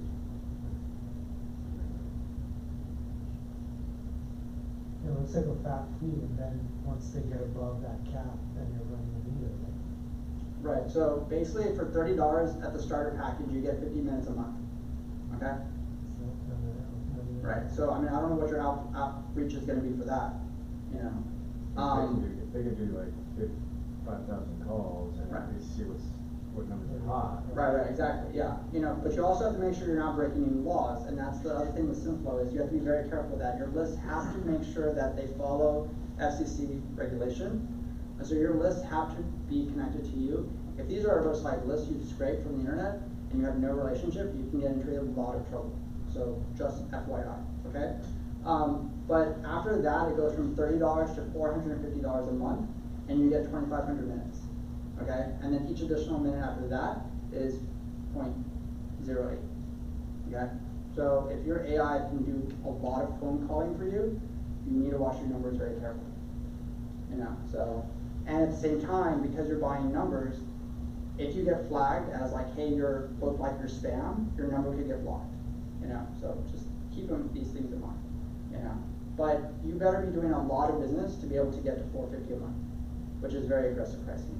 So in the AI world for this stuff, that's really expensive, really, really expensive. So, but again, like I said, these numbers will drop within the next year or two because you have more and more players coming into the field. So again, you know, just keep that in mind. But if you want to know, like other people are doing this, like go to Liam Oakley's like YouTube channel, join his Discord, get into his community, see what all the other people are doing. It will blow your mind the companies you will run into that are already doing a lot of like stuff you didn't even think was possible, and you're like, holy shit, I need to do that. You know? Because again, if you think in terms of just like, okay, if his company is based in, let's say, London, or he's based in India, but nobody knows about it here, I can take that, build out the entire structure, use the AI prompts that I showed you, hey, go build this out for me. I'm going to showcase that here and sell it myself and build out my own client base, you know. So then now you have recurring revenue, and guess what? Now you can go to Bangkok. Now you can go fly out. Now you can go do all that stuff. You can go speak at conferences. Hey, you can write your books, you know, and get them out there. And next thing you know, you're like, okay, I'm going to be at 1 billion creators. Everybody knows what 1 billion creators is, right? No. What is that? It's probably one of the most important things to get.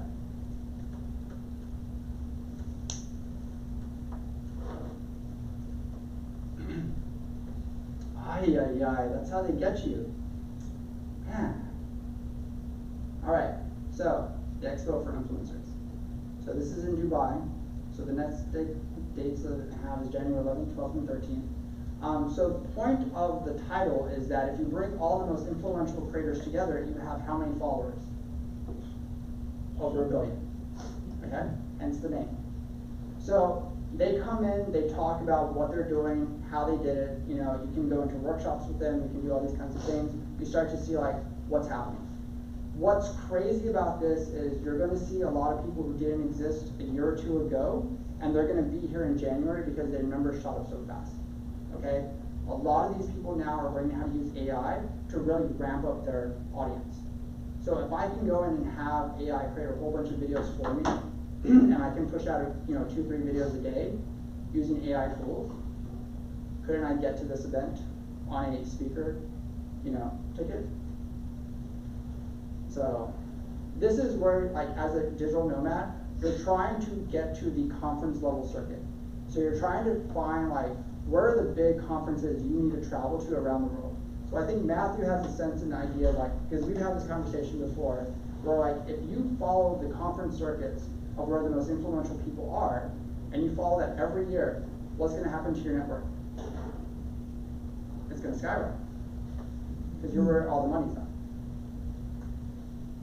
So that's your goal as a digital nomad, is to be where the money's at. Like, you're following, you're building your client base, you're doing all these things. So if you follow that path, then you know where the money flows. So who knows where that path is? All right, let's go to the next one.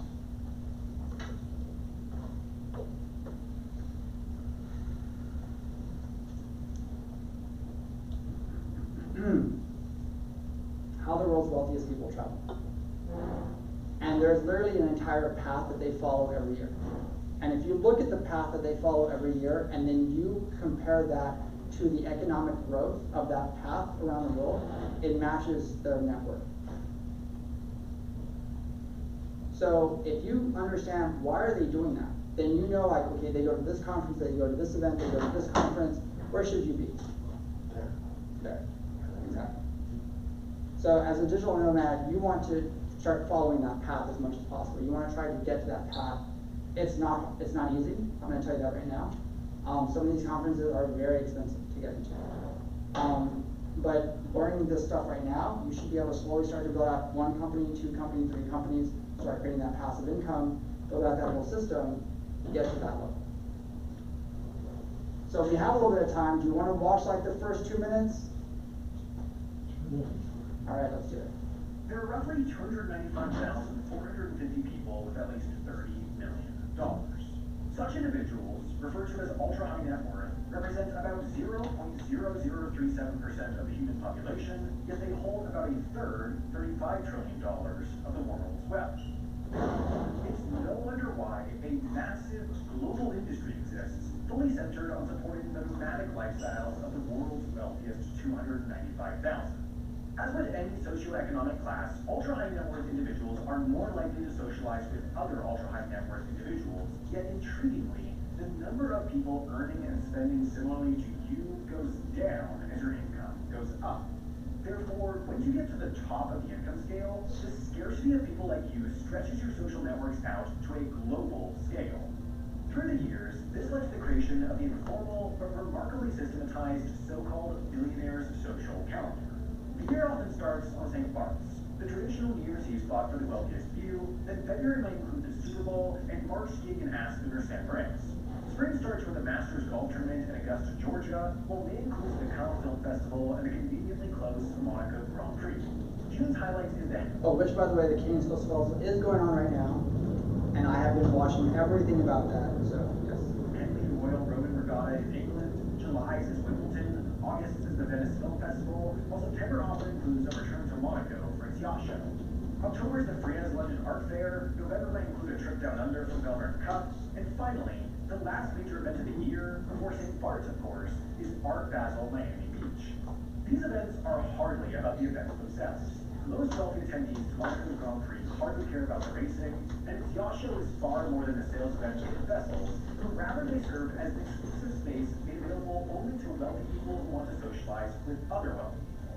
While few go to all, and each adapts the calendar to their preferences, ultra-wealthy individuals have often expressed a feeling of obligation to join the circuit in order to maintain their social standing. Anybody feel the same way? So. Such pressure may have motivated Jeff Bezos, for example, to start his 2022 as he did, on a yacht off St. Bart's with his partner, Lauren Sanchez. Thanks to publicly available aircraft transponder data, however, we're able to see what he did with the rest of his January. Bezos' pair of G650 jets are too large for St. Bart's short runway, so they waited on neighboring St. Martin while the billionaire ran in the new year. Then, on the 1st, N271DB took off for the 7-hour flight to Los Angeles to drop Sanchez off, while the other N758PB flew the next day to take Bezos directly home to Seattle. Over the next 2 weeks, both jets regularly shuttled up and down the west coast between Seattle and Burbank, presumably to take Bezos and Sanchez to visit each other.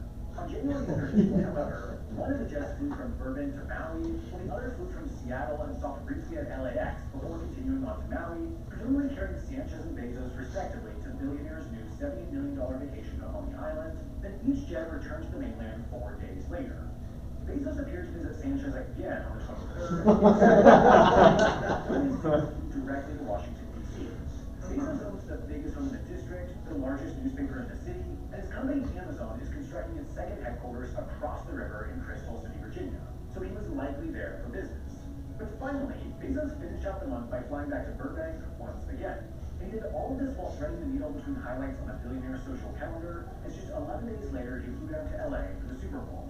Across January, Bezos' lifestyle called for his G650s to fly 29,000 miles or 46,000 kilometers in total, which is roughly equivalent to flying between Seattle and Sydney 4 times.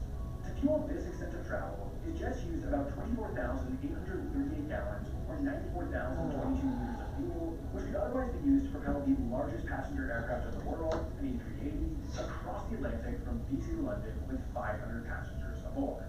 So I will tell you, I was just actually at a private chartered jet party.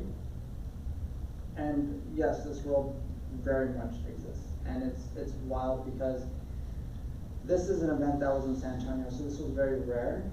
But these events and parties like that are very almost common here in Austin, because if you've been keeping track of the number of wealthy people that have been showing up in Austin, it's exploded in the last 3 years. So the number of hangars for private jets and charter jet services over at the airport has exploded. So there's a lot more parties and events over there with high net worth individuals hanging out in that region, because they're always on their planes. Because what's the most important thing that you can have? Time. You know, and to them it's like, I get on a plane, I go, I walk in, I'm on my plane, I'm in the air in 5 minutes. You know, they're gone. So this kind of stuff right here, you watch these things and you realize there is a set path already. And if you want to be that digital nomad that follows that path, it's going to take a lot to get there, you know, because even if you get to the city, can you afford the ticket? You know, yeah. So that's why, like, there was this whole uproar about the Met Gala and everything like that, because each ticket was like, how much was it again? Do you how much was the number? Was it 75,000? No, it wasn't. There's It was more. not. It was 350. Whoa. And there was this huge uproar on LinkedIn and social media about unfollowing celebrities and these, you know, rich people and all this stuff. And so over a 2-day period, they had the most unfollows ever, because like that is absolutely ridiculous. Like $350,000 for a dinner ticket. So yeah, I made a lot of people miss stuff. But these are the kinds of things that I pay attention to, because like videos like this, for most people, don't catch your attention, because it's like, okay, cool, I'm not going to travel like that. As a digital nomad, that's what you're trying to do. You're trying to get to a certain path. So if you follow like the most important conferences of where to be, what's going to happen to your income? It's going to explode. Like, that's why I showed you this event over in Kalahari Resorts, because you're going to be around all these businesses. You're going to be able to find more people to work with. You have more potential for clients. You have more opportunities to do certain things. You have no idea, like, hey, somebody might need your services. Hey, let's do a deal right there. This is why people who work in the C-suite and executive level, where are they? They're out at parties, they're out networking, they're at events. That's why I do what I do, because that's where the deals are happening. They're not in an office, they're not working a 9 to 5. They're probably going to a meeting, they're probably on a Zoom call. Other than that, they got another party to go to. You know? So. Does it make sense now? Do you see like why I fit that in? So if we go back over here to the next part, this is the part like preventing burnout.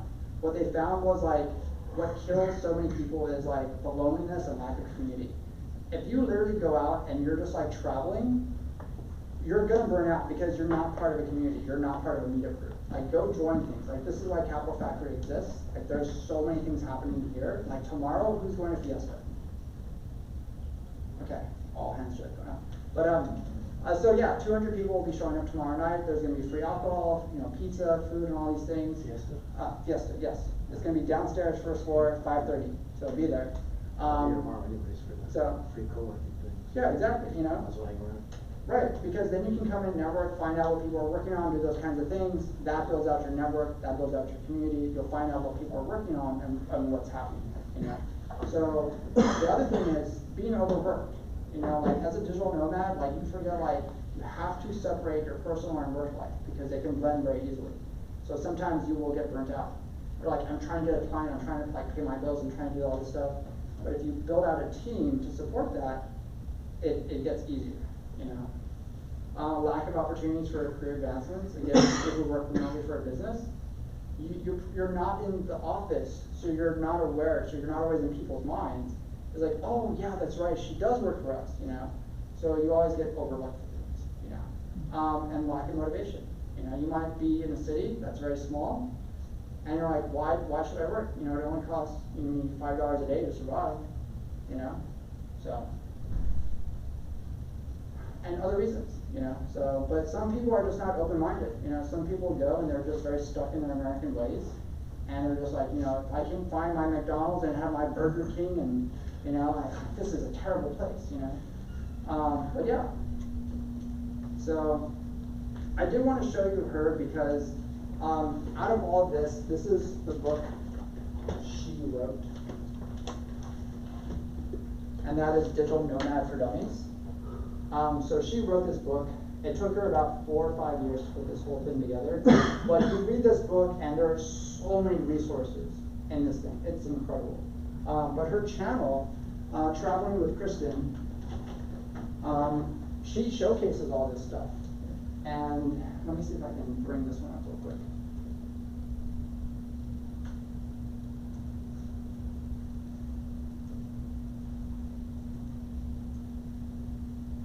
And she interviews a lot of digital nomads as well. So we'll just show. Hey guys, welcome back to my channel. If you don't know me, I'm Kristen, and this is Traveling with Kristen, where I help you achieve and sustain the digital nomad lifestyle. Now, I've been traveling around the world for about 15 years, and almost 10 of them have been working for myself as a digital nomad. So I've definitely seen some reasons why people fail and why they succeed. And today I want to talk to you about the 4 main things that I see consistently that are a good indicator that you'll succeed in the digital nomad lifestyle. And these attributes are relevant whether you are just starting out, just planning your journey, or if you're already an experienced nomad. If you want more detail, I will link to an article about this exact topic below. It's something that I talk about all the time. I teach workshops on it, and it's something that I'm really passionate about, helping people sustain this lifestyle long term because it's awesome. So I've actually been helping people relocate around the world for over 7 years, and I've relocated about 1,000 people in that time. Nomads, poker players, corporate employees, foreign investors, and other kinds of expats. And the one thing that everybody has in common that makes them successful is that they have a consistent source of revenue, right? They have a job. So they're not hiring me to help them because they're unemployed and they want to book a one-way ticket to Bali. They're hiring me to help them move because they have a job that either requires them or allows them to travel to a different country. So the one thing that they know for sure is that they're going to have a consistent monthly income, whether that income comes from a paycheck, retirement account, their own business, or any other sort of revenue stream, investments. The one thing that they all have in common is that they have a source of funds that's consistent, and they also have savings. So if you don't have a job or income or a lot of savings, at least 6 months worth, then you should probably be waiting to start your digital nomad journey because it can end pretty fast if you don't have money. The second thing that helps all expats succeed is having a flexible, open-minded attitude. So you guys know that when you go on vacation, things can go wrong, like pretty much any time you travel. And it can be stressful, it can be frustrating to plan a trip and then to actually go on that trip. So when you become an expat or you become a nomad that's traveling and you're working at the same time, things can be exponentially more stressful than they are if you're just having fun. A huge part of succeeding as a digital nomad is having a positive mindset, but even more importantly than an optimistic positive mindset is a flexible mindset. So there's going to be a lot of things going wrong, a lot of setbacks, a lot of unexpected things, you know, your known knowns and your unknown unknowns or whatever. So being able to roll with the punches and just take things with a grain of salt and adapt to foreign cultures and ways of living and ways of doing business is going to definitely help you on your journey. The third factor for success as a digital nomad, and this is a crucial one, is having a tribe, having a support system, having some sort of network of friends and people that you can lean on when times get tough. You're going to likely, just by the nature of being a remote worker or being an online entrepreneur, and especially location independent, you're going to probably spend a lot of time by yourself because you'll end up spending a lot of time working. And especially if you're traveling, you might travel with people sometimes, but I think the majority of digital nomads are traveling by themselves, at least at the beginning. So it can be very exciting at the beginning to travel. Actually, traveling is always a great experience, but even when things go wrong. However, without having a network to lean on, you're going to find yourself one day waking up and feeling very alone in the world and very lost, and you don't want that to happen. So the people who are able to sustain this lifestyle for years and decades have a really good network of friends, either back home or abroad or virtually and internationally. And those are the kind of people that even if they don't talk to them every day, they know that they're always there. So I just want to pause real quick. So even though her numbers on YouTube don't seem very huge, because she's been doing this for so long and she's lived in so many different countries, she can literally put out a tweet or a notice on her social media that says, hey, I'm going to be in this city. If you want to come meet up with me, you know, I will be having a drink here. 300 people show up. Every time. So she's not, you know, Elon Musk, but she still has influence and power, you know. So that tells you she has a very good community built out around the world. So. Ton of different ways to meet people within the lifestyle and outside the lifestyle. Being lonely is a really commonly reported side effect of being a digital nomad. So there's tons of ways to meet people both online and offline. And depending on how long you're staying in a given destination, you can focus on meeting locals or meeting local expats or other transient digital nomads as well that you can meet up with multiple times over the years around the world.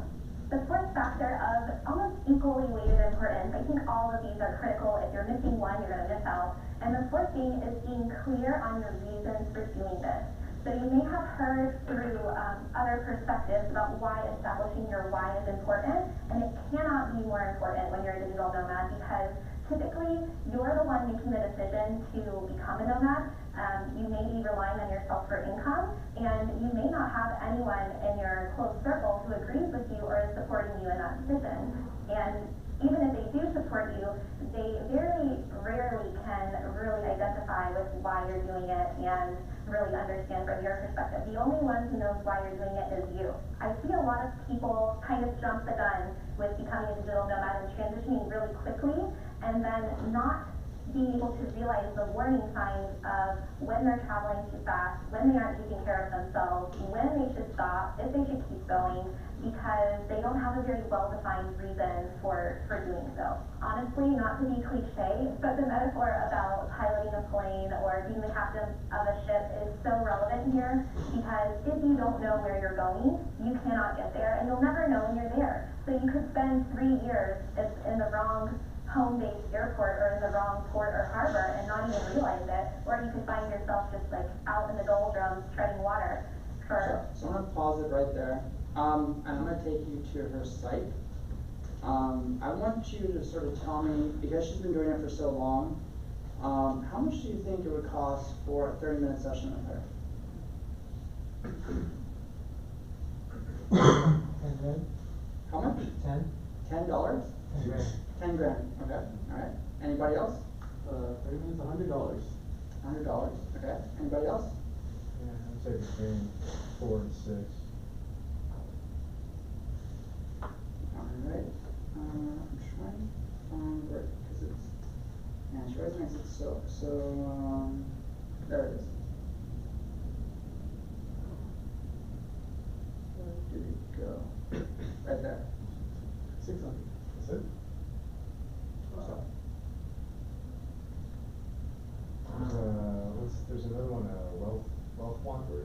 Yeah, wealth wonders, yeah, and then there's also. Charges like, I think, 1,500 or Mhm. something like that for Right. about an hour consultation. Exactly, yeah, and the reason why is because a lot of these people have so many skill sets now, but at the same time, it's also the case of like, hey, I'm going here to the city, who do I need to talk to, who should I meet, what group should I be a part of, you know, what should I be aware of, like, you know, she can connect you with all kinds of things, and that's what you're paying for. It's like, hey, you know, I'm going out to Sao Paulo, you know, where should I start? Oh, go talk to Mark over here, he runs this place, tell him I sent you, you know? You got that in, you got that connection, you know? So you're investing the time to like make the connections with other people. Right, so then once you start to get to her level and you start to build out your own international network, then you start to realize where your value starts to come in, you know? So, and for some people, it may not be the case that you're everywhere, you may just be well connected in Southeast Asia. Or you might be in the EU and you're just very well connected in Eastern Europe, you know, so. But yeah, so with that, I'm gonna pass around some books because I always like to share out these kinds of things with people because it gives you a sense. Just to let you know, also next week, my other program, $1 Million One-Person Business Models, will be next Monday at 6:30, so I'm gonna pass this one around. Yeah. So, and I do pass around this one as well, the guy who does nothing. So if you want to learn about more nothing, this is the guy to learn it from. Flee the 9 to 5. So again, this kind of helps you, what she said, get into the right mindset of like why you're doing this. You only live once, so amazing journeys and opportunities to take around the world that they curate for you. And again, I've shown this before, so this is like a therapy book for like travel. So this shows you like different places around the world to visit for whatever you're going through, you know, so. Yep.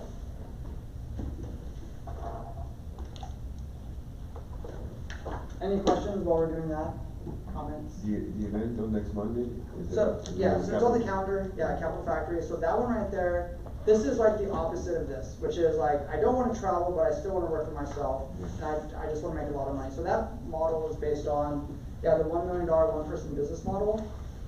So she wrote that book, and she basically said like, hey, where are the most solopreneurs in the US? And she was a business writer for like Fortune, Business Insider, things like that. And she discovered that Austin was the place, and she came down here. And when I read that book, it was like nothing but people from Austin, you know.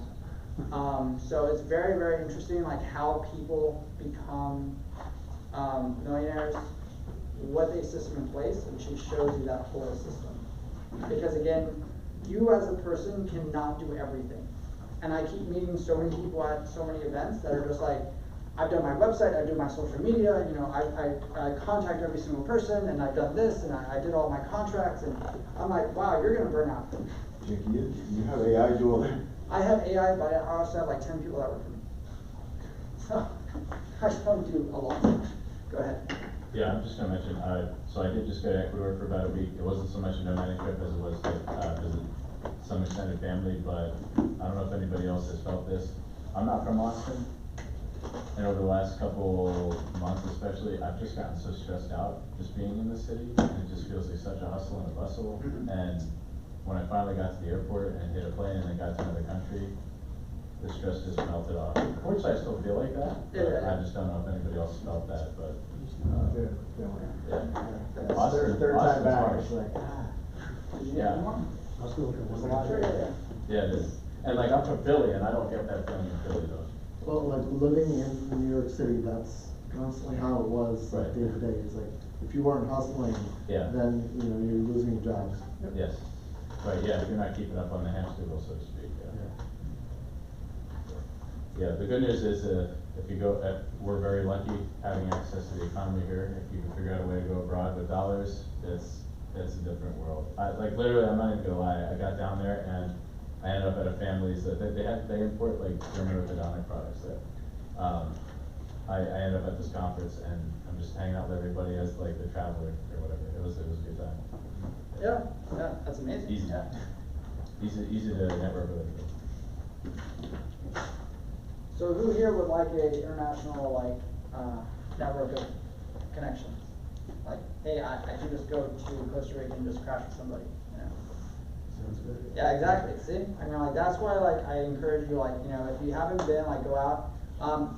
If you're looking for more events, and you're like, hey, I wanna really, like, tackle all this stuff, and you're ready for it, and you have the energy, where is the capital of conferences?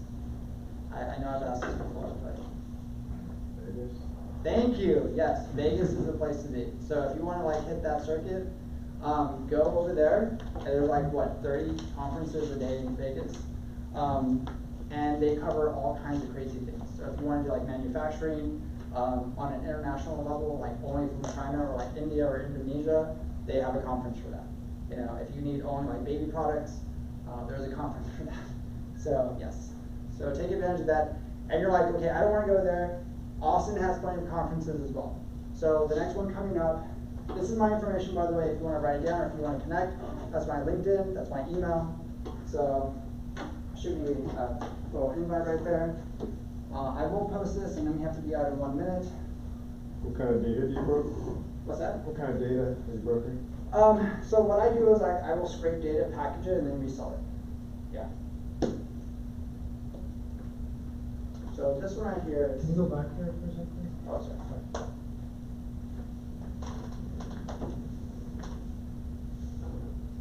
Okay. So this one right here is coming up, and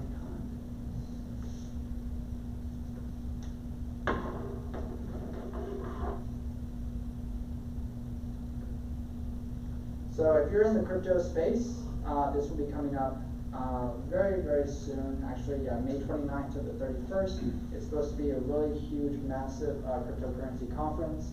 The tickets are not cheap, by the way. But all the people who run some of the biggest exchanges and biggest coins will be there. So if you're looking to network with that group, they will be in Austin. So, and again, that other event is in Round Rock, May 30th, all day. So you have lots ahead of you. So no excuses. And that is it. So. I think that is around our especially business. No. Yeah. Yeah.